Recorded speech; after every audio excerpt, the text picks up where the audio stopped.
Ada dua.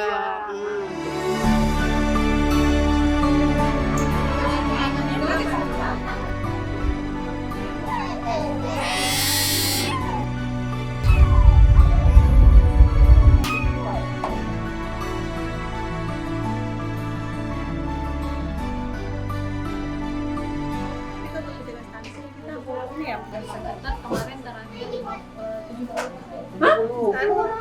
Itu kan tidak sama sangat pendek. Ada yang pendek, mungkin ada yang gara-gara kesalahan pengukuran bisa gitu. Kalau Setiap bulan kita evaluasi lagi. gizi buruknya berapa? Iya.